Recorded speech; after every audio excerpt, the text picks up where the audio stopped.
Hello, welcome to CLSB Politics. Sean Briscoe speaking. So today we're going to talk about data centers, and you're like, boring data centers. What does that got to do about anything? Well, apparently they have to do with everything. We're running into it in Texas. In fact, we have a constitution. We have two constitutional amendments that directly impact the data farm. They call it data farms industry. One's going to basically, because they need lots of water. And we're going to talk about this a little bit later in this video. They need lots of water to cool the processing, keep the units cold enough so the processors don't overheat. And then there's another one that talks about training personnel, which I don't really have that much of a problem with. Fact is, we should have been doing that for the last 30 years. And it's nice to see that, Republicans have joined us in 1990. Anyway, so we're going to talk about the political impact of data centers on local governance, urban planning, and things, environmental justice, right? Because none of us live in a bubble. All this stuff is connected. And as I'm looking at campaign finance reports, which is part of my job, I'm seeing lots of really interesting donations going to certain candidates that, and then I see these amendments come up and I'm like, oh. So I'm always asked, like, well, what do you do when you're looking for a connection like this? I'm like, always follow the money. It's either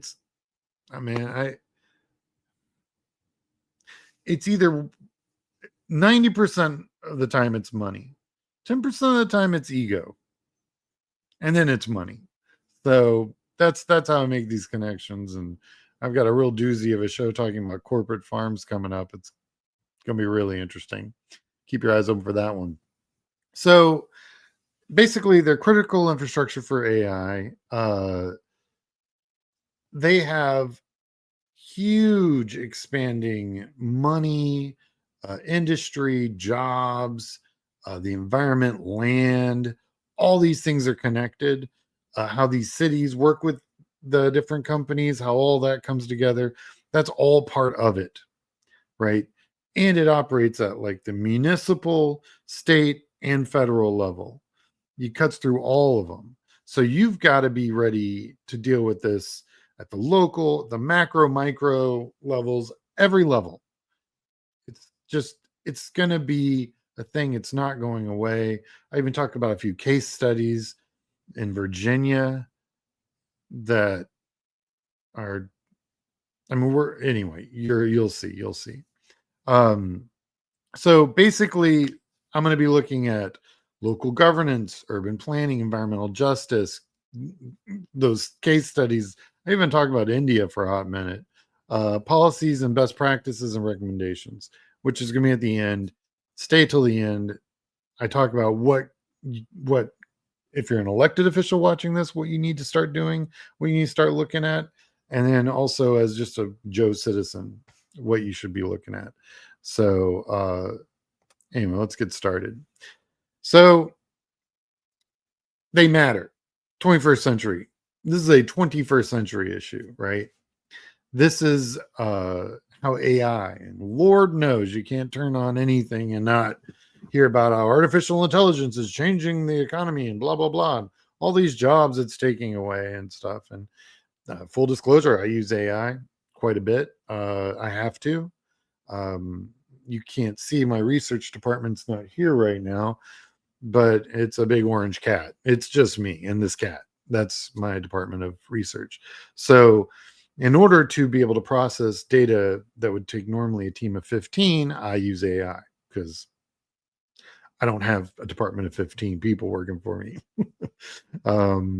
Usually I'm the data guy anyway in my job. So it's usually just me anyway. So in order for me to process, like, for example, Department of Agriculture data spanning, 50 states, looking at every single county and looking for, let's say, I don't know, corporate farm density per county, and then represent it in a map, that is literally hundreds and hundreds of hours of work that AI can do in a couple hours. And that's hundreds of hours if you've got a team. So I get it. AI is here, it's staying here, but there's a lot of obviously money in it because it's simplifying and maximizing so much productivity. There's going to be money attached, right? So there's a tax incentive to these. There's an environmental impact to these. uh there's already, just because of the pushback, in some of these projects from municipalities and states going, whoa, whoa, whoa, whoa, this is working too fast. $64 billion in data center projects have been delayed or blocked just in the last year because people are like, what is this? And I'm going to talk about why all that's happening. And then when they get blocked, well, $64 billion. Take a state like Texas, has no campaign finance limits for any of their state elected, right? So you can imagine what the next step is when you're a multi-billion-dollar project and you've been halted. First thing you do is get a bunch of amendments passed. And the second thing you do is buy as many legislative members as you can. Billions of dollars. You can buy those legislative members for $50K, $100K, $200K. What's $1 billion when you've got $64 billion sitting there? So these are the realities that we're looking at. And I've even talked about how many lawyers they can hire, right? Or what are the resources the municipality or county or state might have as far as lawyers they can throw against those lawyers, right? So these data centers are called the invisible infrastructure, but they have a huge visual impact on politics. And yeah, we're going to talk a whole lot about that. So the key political arenas are zoning and permitting, right? That's the municipal and county level. Tax incentives, that's the state and county level. Resource governance, that's the utility and energy. Community activism, that's the voters. And then the states step in and override local control. And that, again, is the executive, legislative branches of whatever state. It's not going to take you 5 seconds to guess which one I think is coming down the pipe. Texas much? So local governance, it creates a lot of strain and institutional instability.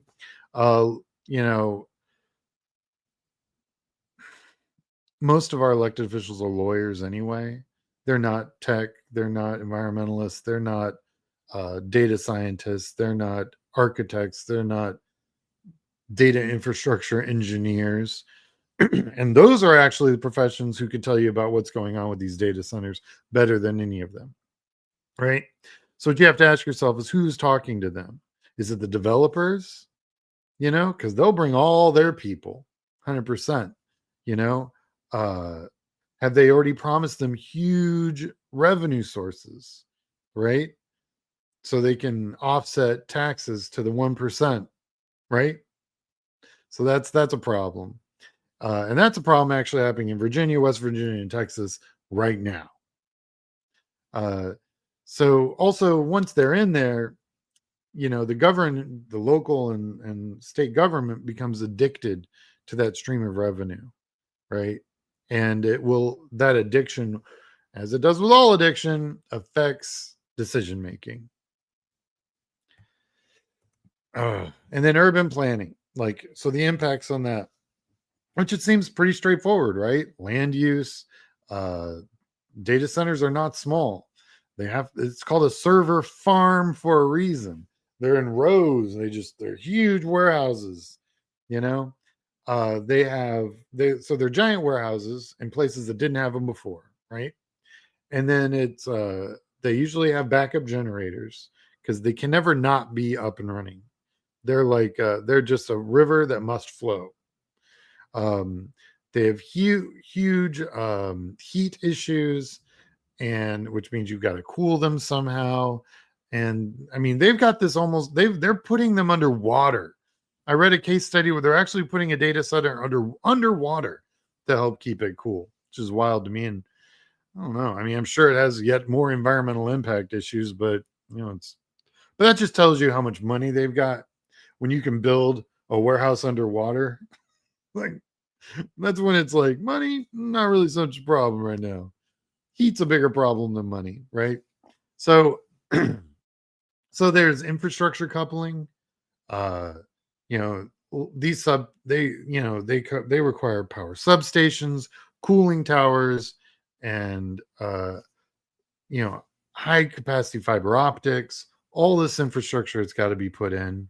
Uh, they do use local utilities, and we all know how stable the Texas utility infrastructure is, right? So you can imagine having all these running and that cold snap, right? So in other states that are connected to the rest of the grid, probably not a problem. This is a real exceptionally huge problem for Texas, and one that I guarantee you those guys up in Austin or down in Austin are not paying attention to 100%, because they see dollar bills, yo, and then that's it. That's what they do. So there's a what they need to do is they need to adopt very specific planning for, much like they do with the oil. Actually, there's a lot of crossover here. They already have zoning specific for fracking and oil, right? Can't put them in the backyard of a school, right? Well, they don't really have any data center specific zoning right now, and that's problematic. Um, you know, they're since this is all new, they're the government's really coming in kind of blind. They're being shown a whole lot of money and saying, please sign here. And that's what's happening right now. So urban planning impacts are going to be real and in real time. Like, they're happening now. Uh, then we got the environmental justice issues, which, let me tell you, Texas wants to get the EPA small enough where they can drown it in a bathtub. So I'm not expecting any kind of, spreading these farms out so they're not just in poor communities. Um, I don't think they're going to be interested in the pollution and health issues or the water use. Actually, that's the only one that I've seen them address so far, is the water use one. And that's because they know they got voters out there in rural Texas that are already having water issues. And now they want to build these data farms that use more water than the farms do. So they're trying. They're already trying to address this. One of the amendments in the Texas and a bunch of things are being voted on. I don't know when you're going to see this. The elections in November, the first Tuesday in November 2025. Who knows how it's going to vote, but it's probably going to pass because it's an infrastructure bill that we rarely do get to vote on in Texas. Let's be clear. They love building highways in this state, but they don't want to build, that's about all they like building in this state. Real quick, if you haven't already, you can like and subscribe this channel. I'm on YouTube, Blue Sky, Instagram, TikTok, Substack. If you want to go to my website, clsbpolitics.com. You think about running for office, come check me out there. You can email me at sean@clsbpolitics.com. I'm easily found. So procedural justice. This is not a strong suit of Texas either, but this is a problem you're going to see across the country. The community won't even find out about these projects till they're well on their way. When they do have public hearings, it's after all the decisions have already been made. The public hearing is, here, let us tell you what's going to happen, right? It's a one-way conversation.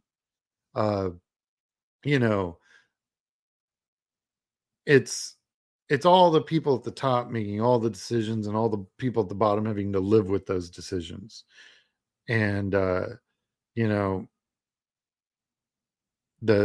have any CBAs, which can be benefit agreements for equity. These cities need to explore those before they make these decisions. And the cities that currently have those, great, you've at least got something to stand on. Most of these rural communities will not, absolutely not have that to stand on. There's a case study in Northern Virginia. They call it the Digital Gateway. They have 37 planned data centers over 2,000 acres. You know, they had 27 hours of public hearings. Local governments depend on these data for their tax base. The environmental impact has been crazy. Diesel generators is, like I said, they'll offset. They'll say, okay, we're going to generate half our power. Well, they ain't going to be from solar panels and wind turbines, guys. It's going to be from diesel generators. So that's what they're using. This is what's happening now in Virginia. And it's brutal. And these communities are having some serious water utility issues, and their power bills are just going up because it's, availability dictate, demand and availability are the two, price creators. Well, the availability didn't really change that much, but because these data centers, the demand has gone up. So when you have a finite resource and an infinite demand, this is what's going to happen. Absolutely crazy. Public trust in local boards are being tested big times because, local boards were never designed for this, and it says, we're building America, we're building it. And it creates this whole political, well, if you're not pro this, then you're anti-American. No, you're not. You're just probably pro, I don't want my freaking power bill to double. I'm pro, I like, being able to afford to put food on my plate. But they politicize all this, and all this is done with the single goal to confuse the issue and to divide the voters. Because if the voters stand together, there's absolutely nothing these guys can do. All right. So, what are some of the lessons that we can learn from this? So, basically, if you're there early, you show up early, you get more of a say of what's going on, right? Usually there's a lag between the public mobilization and the event and the industry building out. So, right, there's a problem before there's the problem's created, and then there's a reaction to that problem. The developers, when I talked about lawyers earlier, like for every one lawyer that a municipality is going to have, they're going to have 30 lawyers. That's not even a fight, much less a fair fight. It's just not even anything. It's what we call a steamrolling. And then, we've got regulations that aren't designed for this kind of thing. They just haven't, this industry's been around like 5 seconds. And now you're expecting these guys who are not experts in the field to make huge decisions on billions of dollars of infrastructure. Of course the environment's going to get hurt. Of course there's not going to be oversight. All these things need to be improved and looked at before you can make any move like that. So a model policy would be one that, balances economic growth, local accountability, equity, and sustainability, right? That kind of goes for everything, all policy, but this is the stuff that's coming down the pipe, and it's huge and it's insanely well funded. It's got Elon money. It's going to be crazy. So zoning and land use, hugely important. Better have really good definitions of what data center capacity is. Add caps and phased buffers, ensure development pay fair share of infrastructure costs instead of, just throwing $1 billion, which is what Texas is voting on right now. They're going to throw $1 billion at water infrastructure of your tax money that could have gone to education, which they apparently never have money for. But apparently they got $1 billion a year they're going to just throw money at So I get you're welcome, data centers, I guess. Um, Transparency. That'd be nice for the utilities to disclose what your new utility prices will be if this industry is implemented in your zone. Yeah, that would be great. Uh, yeah, vulnerable communities. These are people who don't have any money. So, of course, their land's not going to be as expensive. Where do you think they're going to want to build these things? You know? And then, yeah, revisit permits. If they don't adhere to their promises, what kind of, you know, what kind of powers do the municipalities have? Hey, you got to turn everything off until you can fix this. Definitely not hurt anyone be able to say that. So, you know, we have dedicated categories for, oil and fracking and all that stuff in Texas. Have a data center dedicated category for zoning and land use. You know, we have emissions and water and setback and noise implementations for fracking and a bunch of other industries. Trucking has these. Why not have those for data centers? You know, phase, permitting.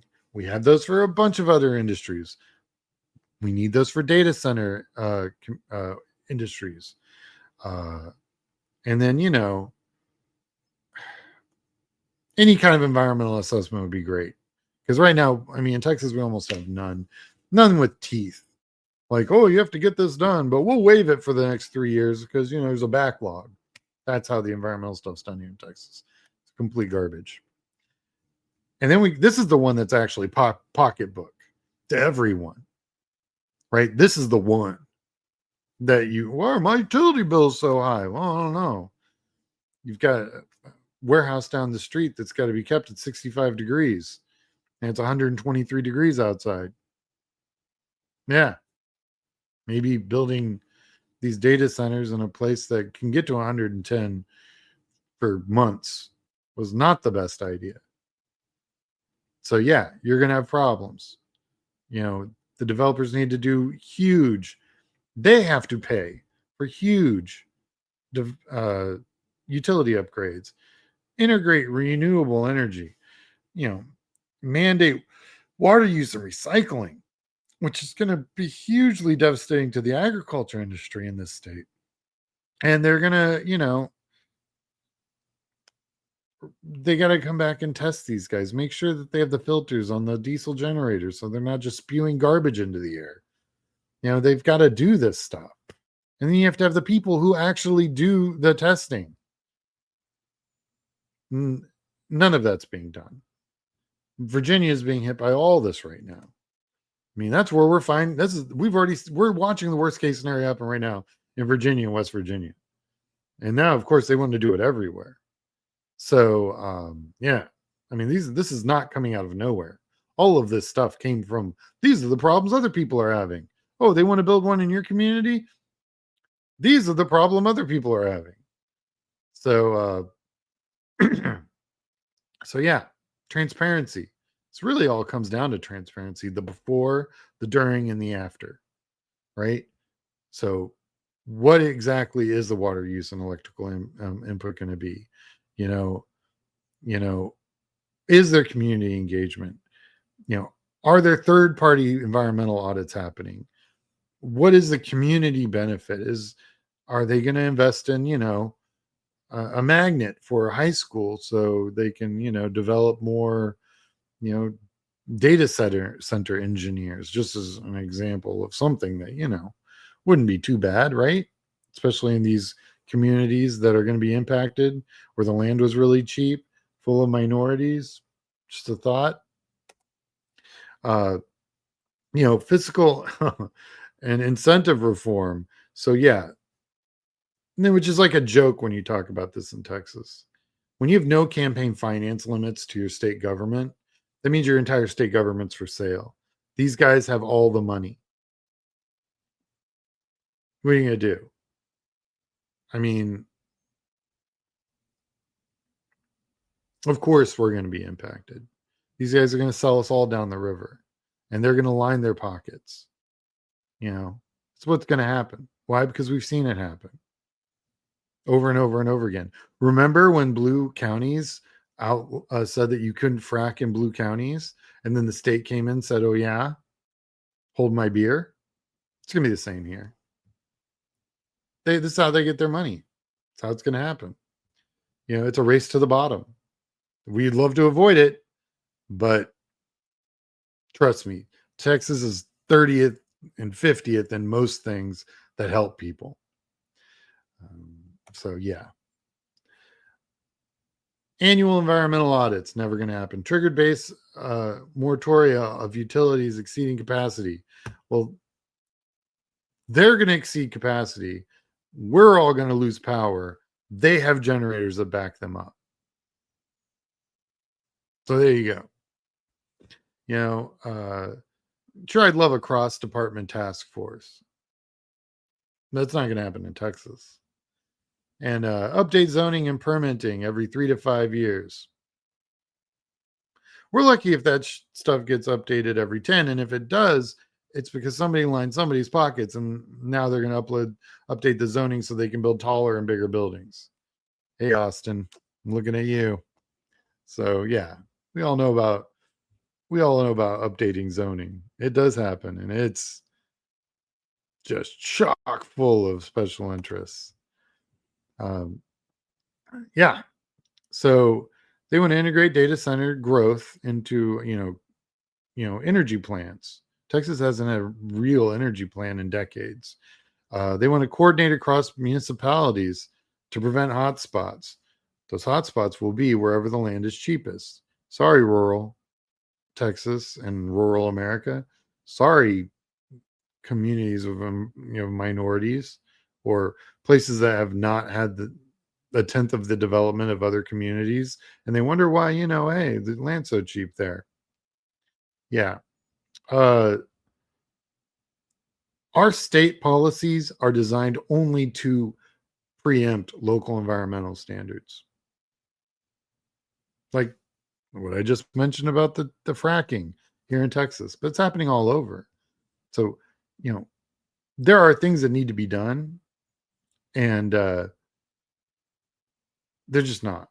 Now, if they do R&D for low impact cooling and heat recovery, it's because it's going to save money. So there's maybe that'll happen. So what's at stake? Well, these guys have all the money. They're going to come in. Our government, our vote is at stake. Our drinking water is at stake. The power that we heat our homes and cook our food with is at stake. Our public welfare is at stake. Everything is at stake. This new industry is going to come in and just absolutely steamroll everything. And what little has been accomplished and everything that could be accomplished is going to be steamrolled by these guys. So my key takeaways are simple. Building institutional capacity and knowledge, right? Public transparency is key.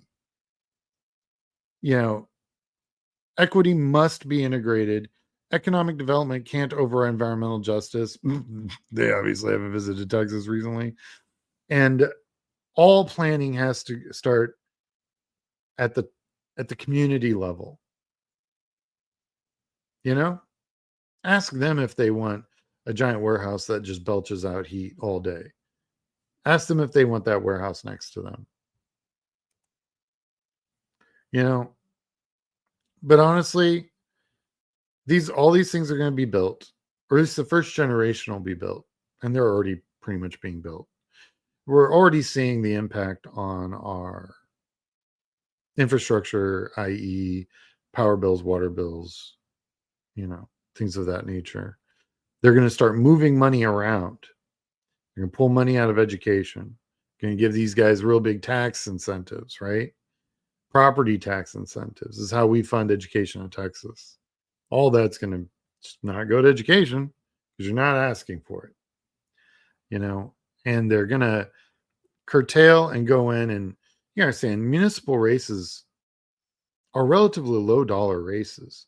These guys can walk in with $100,000 and just get anyone they want elected because we have so few people who vote in municipal elections as percentage of the overall. Hell, in Texas, we only got 40% of the people who vote. We got 60% that don't. Maybe they'll vote once they see their power bill. Maybe that's what it'll take. Who knows? But those are the areas this is going to have the most impact, and it's going to be brutal, and it's going to be the world. We are making the world we want to live in. I don't think this has anything to do with the world I want to live in. So, thank you for watching. Another uplifting show from CLSB Politics. This is an important one. Give a shout out to my boy Skoog, who gave me this idea. He was like, hey, man, do you know what the impact of, these data storage things are in local politics? You do this stuff all the time. I'm like, I did not know. And boy, when I started doing the research, it was brutal. But the facts are the facts. And money in politics, that ain't a new story. So go check me out on YouTube, Blue Sky, Instagram, TikTok, Substack, wherever you're at. You can go to my website if you're thinking about running for office. And I will talk to all of you guys later. Have a good one.